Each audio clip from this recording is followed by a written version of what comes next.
Hello, everybody, and hi, everybody, and welcome to the very last chapter in the Unified Interface Playbook. We have delivered 3 other chapters so far, which introduce the concept of the unified interface and move us along into how you can get started, how you can optimize and do your transition. And this last chapter is all about optimizing for your opportunity, taking it to the next step. And Mohammed is going to be presenting today. So I'll hand over to Mohammed to walk us through the presentation. Of course, if you guys have any questions, feel free to post the questions in the Q&A window. I'll try and answer them as best I can. And if we have some time at the end, we'll also open up for Q&A. Thank you very much, and over to you, Mohammed. Thank you, Haley. Hello, everyone. My name is Mohammed Mahmoud. I'm a senior solutions architect with Dynamics 365 FastTrack team. And today we're going to talk about the last chapter, chapter 4, Optimize of the Unified Interface Playbook. If you didn't get a chance to attend the previous chapters, please head over to our community site where you'll find all of the previous chapters, all of the content that we have that will help you transition into unified interface. As mentioned, today we're going to talk about the last and final chapter of the Unified Interface Playbook. During this session, we're going to focus on how to measure and improve user adoption, some of the design principles you should adopt as you're going through your project, how to plan your next releases. We're also going to discuss some of the quick wins that you can enable and configure in the system to increase your user productivity. We'll also talk about the product release cycle and some of the new innovation we're releasing along with the unified interface. Okay, first thing is user adoption. So when you start thinking about transitioning from your web client to unified interface, one of the key aspects of success is thinking about user adoption, how you're going to monitor user adoption, and how you can improve it. The first thing that you want to do is to establish your success team. We have identified 4 core groups of users within your organization that can help you with your user adoption plans. The first and foremost one is the executive sponsors. You want to make sure that you have your executive sponsors on board. They are the users who are going to provide you with the business needs and objective. They also play a key active role in communicating the vision to the rest of the organization as well as their executive peers. Second group is your success owners. And these basically you can think of them as your product owners or enablers within your organization. They will help identify the right stakeholders within your different department. They will also help translate the business objectives and goals into Dynamics 365 use cases and scenarios. They also own the overall communication and training execution. The third group that you have are your champions. Your champions are basically your subject matter experts within each organization receiving the change. They are basically the go-to person within your organization. They will help evangelize and promote the new way of change. And they will also, they're also going to be engaged heavily with the project team, right from the start till the very end. The last core user group that you want to look at are the early adopters.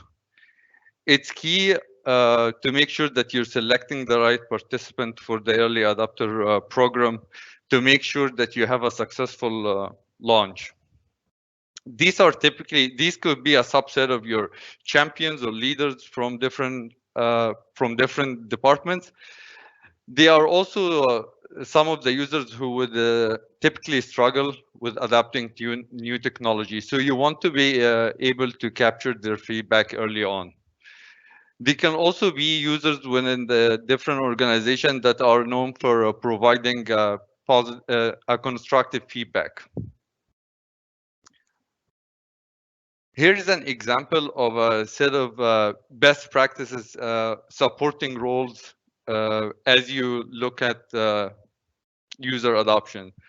You'll notice here that we have the four key user groups, but we also included training lead, communication leads, and department leads as they play a key role into user adoption. I also wanted to highlight one of the most important roles here is innovation lead.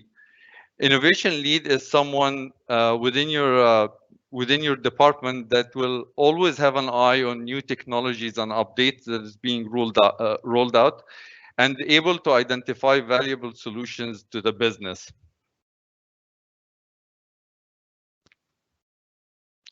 Once you have your success team in place, you want to think about your usage metrics. What exactly you're going to be monitoring in the system.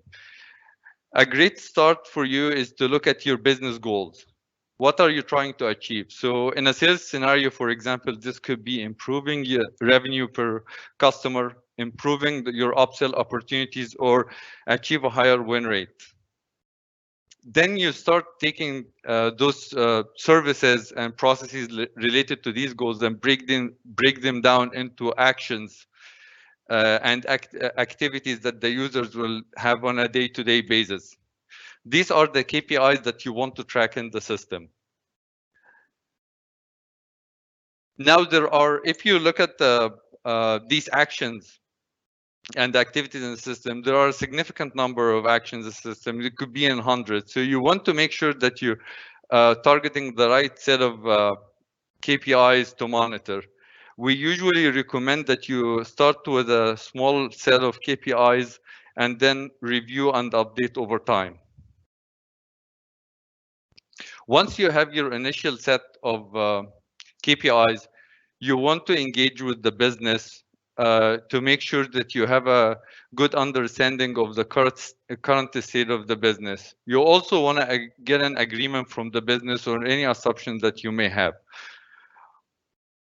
Run an assessment with the business to get a good understanding of where the business is today, what are the gaps and challenges the users have today, and if there are any differences in terms of KPIs from within the different user groups that you're targeting. Get a good understanding of how the users of the user journey within the system. This will help you also identify any potential opportunities for improvement. Make sure you capture all of the details. If you have any other external systems, you want to capture all of the details. This is an ongoing cycle. So this is, as you do this initially as part of your setup, you need to basically capture the current state, and then with time you'll revisit that and improve on that. Some of the options that you have to monitor adoption today.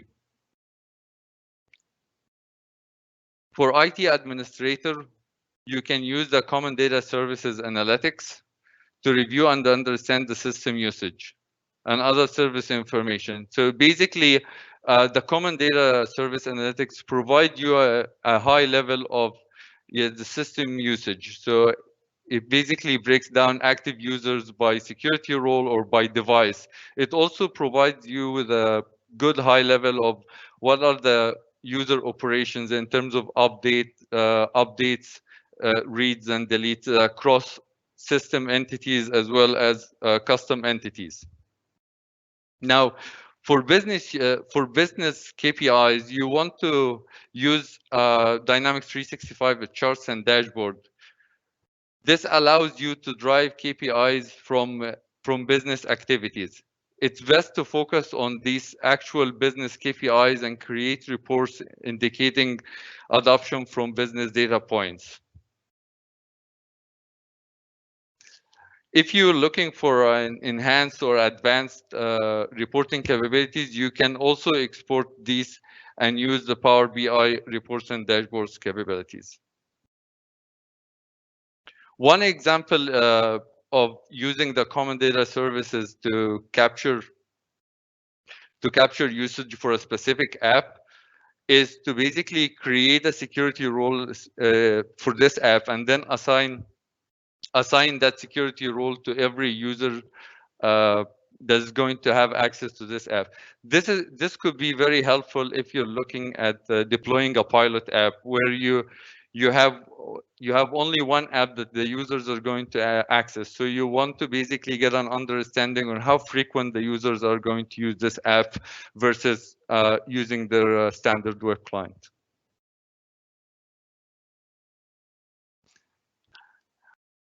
Another very important way to capture user feedback is using surveys. When you're looking at asking the user for a feedback, you want to basically get a good understanding of what's your objective from the survey and who's the audience that you're targeting with surveys. So, for example, are you going to target everyone, all of the users across your organization, with a high overview of the feedback for the system, or you're gonna target a specific subset of users, for example, your sales team, regarding a specific sales process that you have implemented recently. The second consideration that you want to look at is the survey length and frequency. You don't want your surveys to be too short, so that it's not meaningful for you and it's not really providing a good feedback and not reflecting a real image of what the users feel. And you don't want it to be too long that the users will basically not complete the survey. You also want to make sure that it's not too frequent, so users start ignoring your survey. In terms of using open versus closed questions, you want to mix your survey between open questions and closed questions. What I mean by open questions are basically more than one word answer questions, which allows responders some freedom to provide a feedback for you. This could potentially be a good opportunity for you to identify potential system improvement or existing challenges. Closed questions are basically a yes, no, or a rating questions, which are easier to measure and report. You also want to maybe combine the two to get a good idea of one aspect of the system. For example, if you're asking the users for a feedback on system responsiveness, and depending on the rating that they choose, you might want to include an open-ended question where you want to ask the users, okay, if the users are not very happy with the response of the system, you want to have a follow-up question where you like, which area of the system that you're not feeling is very responsive, so the user can give you more details on that. As you analyze the responses you're getting back from your users, you're able to identify trends. These trends basically, and those requests and enhancement, will feed back into your backlog. It's also very important to acknowledge and provide actions to your users, because you want to make sure that your users get the feeling that they are heard and they are part of the process, they're engaged, and their feedback matters to your overall evaluation. This is an example of a customer engagement satisfaction survey using Microsoft Forms Pro.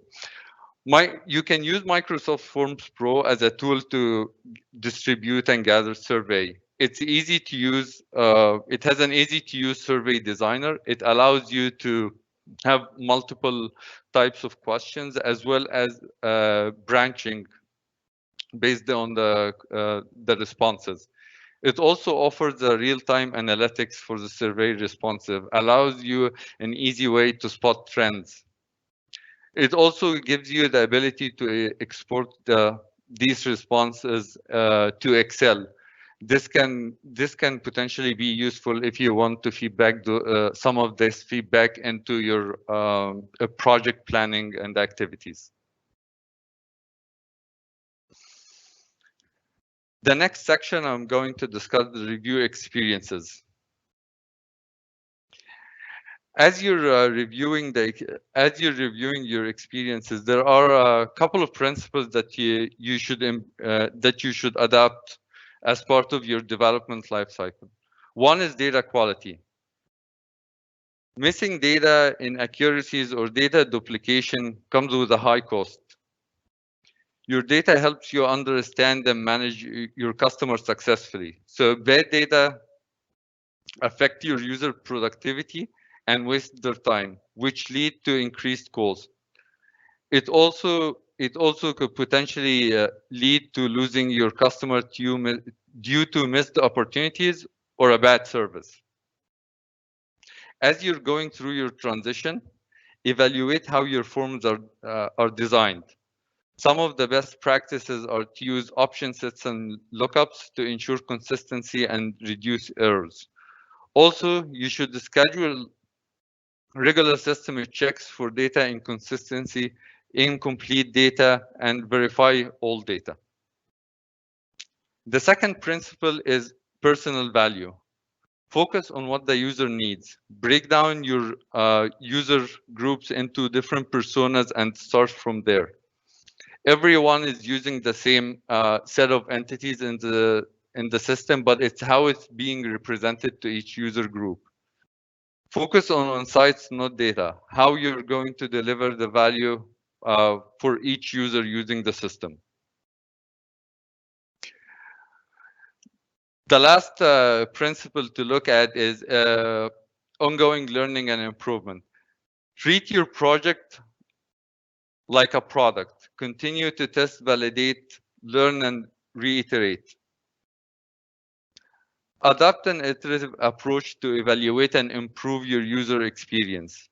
As you evaluate the system, it's important to understand if the system currently supporting your users is an effective and efficient way or not. Use your usage metrics and user feedback to evaluate how efficient your existing processes are implemented. Identify inefficiencies such as repetitive screens, unnecessary steps. You also want to look at new features and capabilities we're releasing and how these can improve and enhance your overall user experience. Also, you want to stay aligned with the business priorities. Often with time, business needs will shift and change. So you want to make sure that you're aligned with the overall program vision and objectives. Finally, you want to reiterate the business message. You want to make sure that the users understand and very well aware of why are we doing this, and also what's in it for me, for each of the user group. For example, for a seller, this may be the ability to deliver a pipeline data without putting together an Excel sheet or a PowerPoint. For a sales manager, this could be that they're able to have a detailed dashboard where they can drill down into the different sellers and the related opportunity to get a good idea of how their team is performing.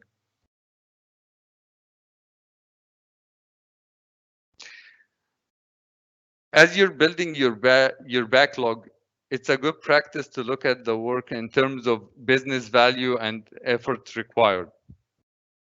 If you look at this chart, the top left corner here represent my quick wins, or these features that will have most of the impact in terms of value to the business user with minimal effort.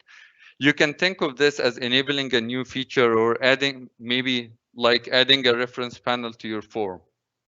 On the other hand, if you look at the bottom right corner, these are basically the no-go features for you. because these include like features where high effort while they don't provide as much value to your users. If you look at uh, top the top right corner, you see these are your strategic items to work on. So these could be a new process, or maybe on a development side could be something like creating a grid-based custom control, where it will require a lot of effort, but in the same time, it's going to provide a lot of enhanced user experience to your user. So you want to make sure as you're planning your iteration moving forward is to combine a little bit of mix of both. You want to start with delivering your quick wins on the top left right, but also you want to start some of the work on your strategic items. So for example, if I look at feature 21, I want to, as part of iteration 1, I will start looking at analysis and design for this to be later on delivered in a following iteration. Next, I'm going to talk about some of the quick wins you can implement as you transitioning to unified interface that will enhance your user experience. First and foremost is customizing an app welcome page. As your users start using unified interface, one of the very first screens that they're going to get can be your welcome page. So you want to use the welcome page to provide useful information on some of the updates that you've configured, that you've developed as part of your migration, or maybe include links to videos and how to or getting started tutorials. Second, you can use custom help panes. Custom help panes is a new feature in unified interface. Customer help panes provides you with a way to configure contextual content to guide users throughout their day-to-day activities. Help panes can be used to provide a step-by-step guidance and help promote new features. Custom help panes support text, web link, images, as well as embedded videos and inform question marks.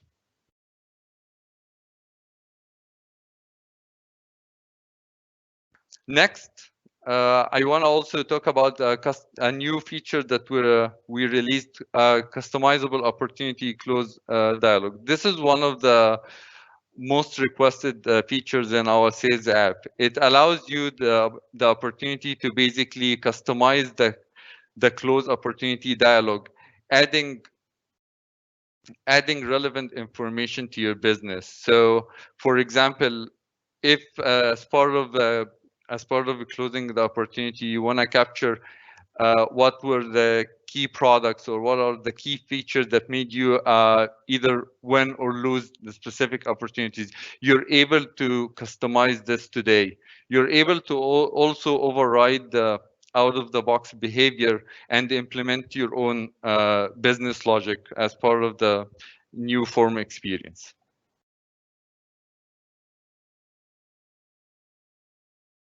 Next, we're also going to be bringing some enhancement to the LinkedIn Sales Navigator integration. Now you can send and view email messages from within Dynamics 365. This greatly improves your seller productivity as it minimizes the need to jump between Sales Navigator app and Dynamics 365 app.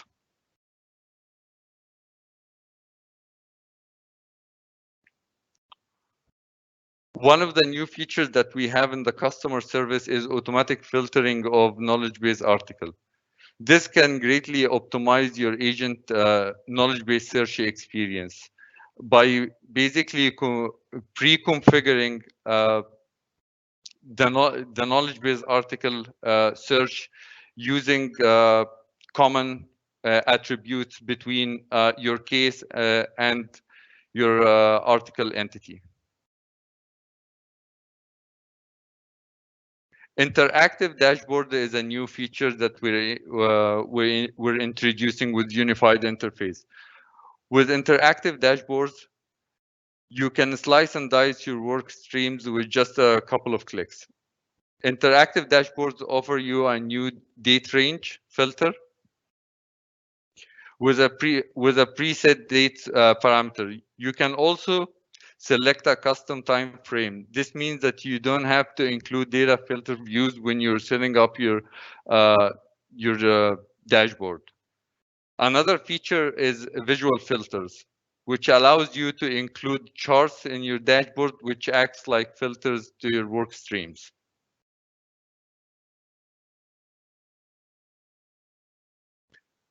Reference panel is a new feature in the unified interface that allows users to do more with the same space.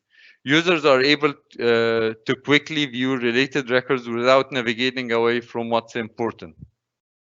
In the example of a customer service use case, we can see users can see other racing cases in entitlement or the ability to see and search knowledge base article without leaving the main case form. You can also add multiple subgrades to your reference panel.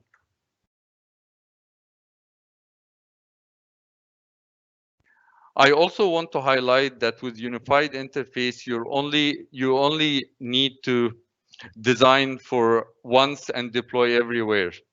If you look at the screen here, you can see that the same form reflows as the real estate on the device changes. So the same form or your desktop will render and reflow on your tablet, phone, as well as in your Outlook client.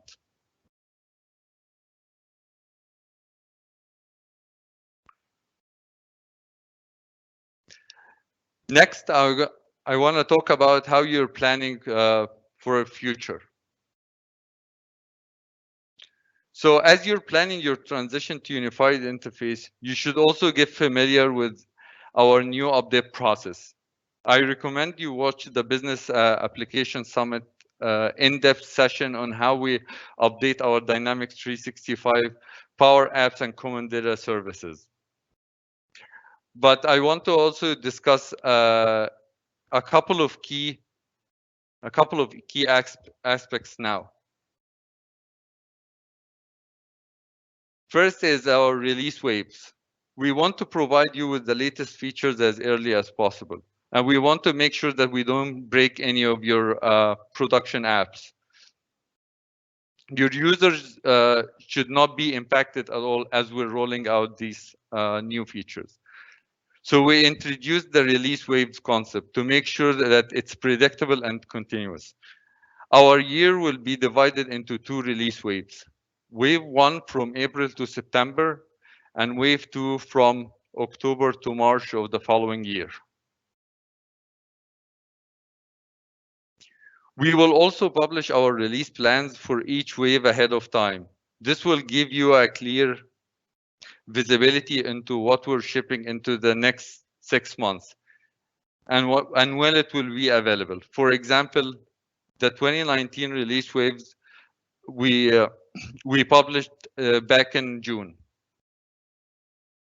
This is key for you to be able to get ahead of time, start planning how you want to leverage these features, get into it, get these features into your development plan, allocate resources ahead of time so you can maximize your user experience and the benefit out of these new features.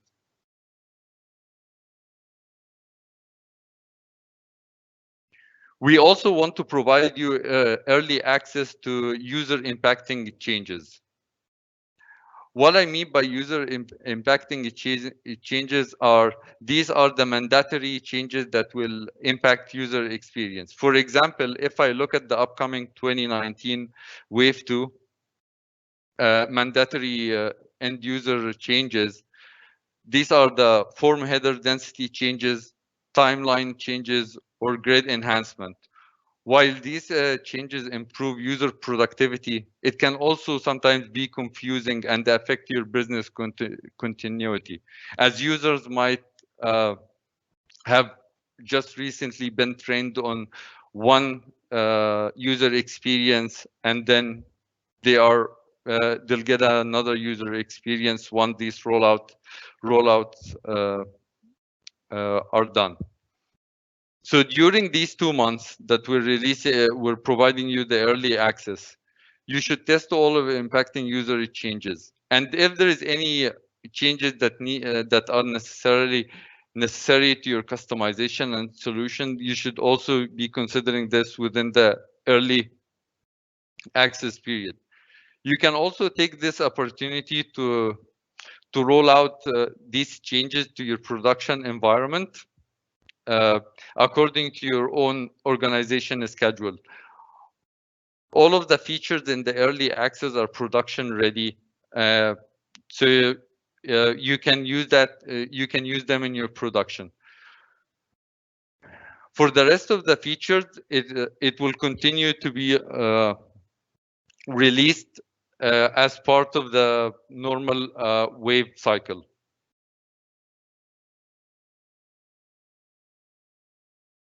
Next, I want to talk about some of the key innovations and key innovations that we have in the market today.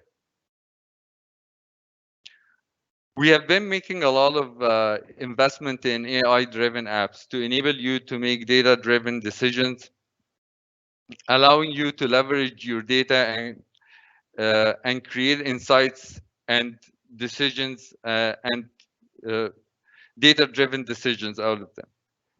In sales, marketing, and customer service, we're also releasing Power Apps AI Builder, which allows you to basically create your own AI model and include that in your own custom apps. Next, I want to touch out on a specific 2 areas of investment when it comes to AI and business applications.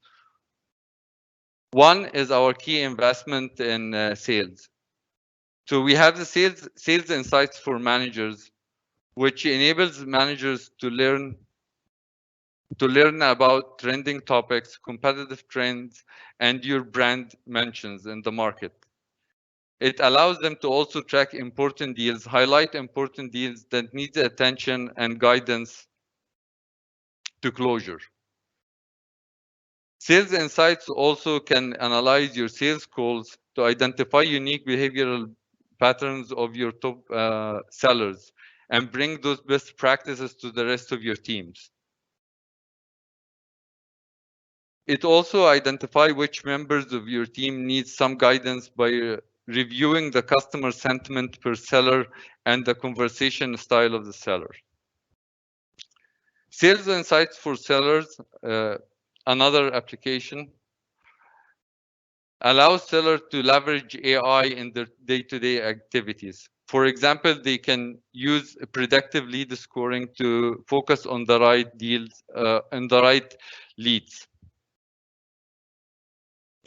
They can also use who knows who to basically explore who in their company can help them close their deals faster, or using the relationship inside to make sure that they are on top of what matters for them.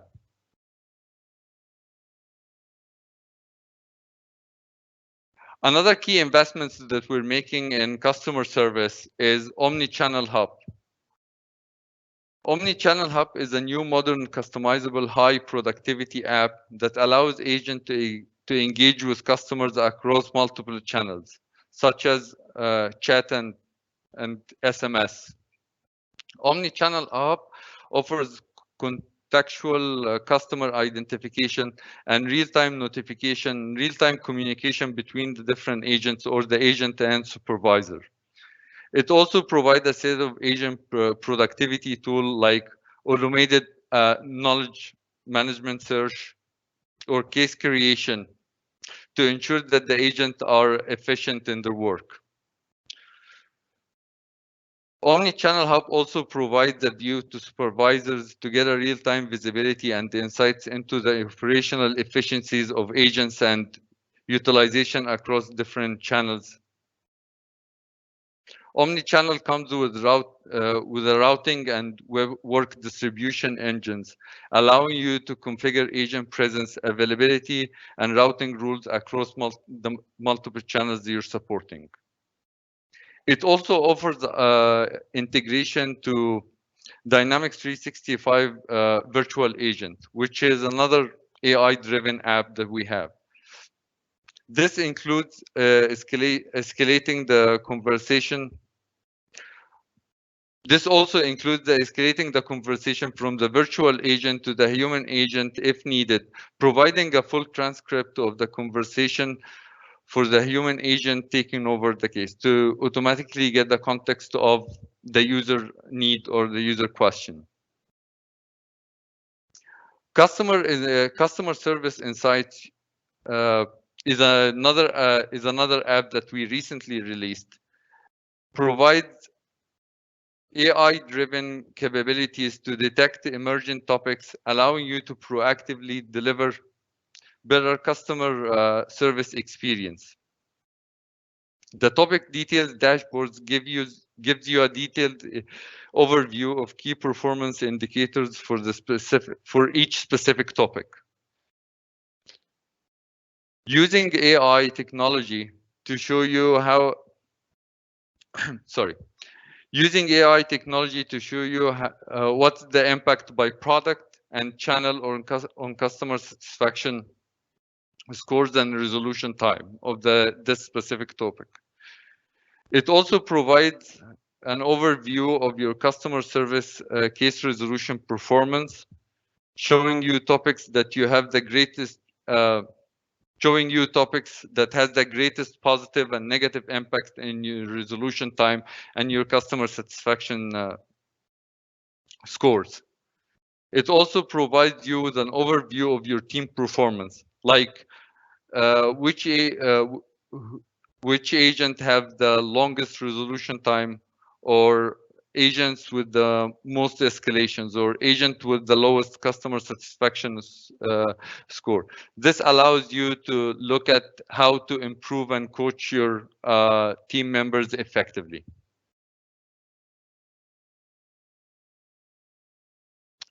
So what's next for you? Call to action. You should get familiar with the business value and fundamentals of unified interface. Explore and test unified interfaces in your organization today and plan your transition. Here are some resources that are useful for you as you plan and test out your unified interface in your organization. With that, we conclude the fourth and final chapter of the Unified Interface Playbook. I'll open the floor for questions now. Great, thank you very much, Mohammed. I can see that we've answered a couple of questions already on the Q&A window. If anybody has any others, feel free to post them now. We'll try and tackle them. If not, then this recording and the deck will be fully available from our community site. It'll be published along with the other chapters which are already up there. So you'll have a chance to download this and go back and review it again. We'll give it a few minutes just to see if there's any more questions that pop in. Sure.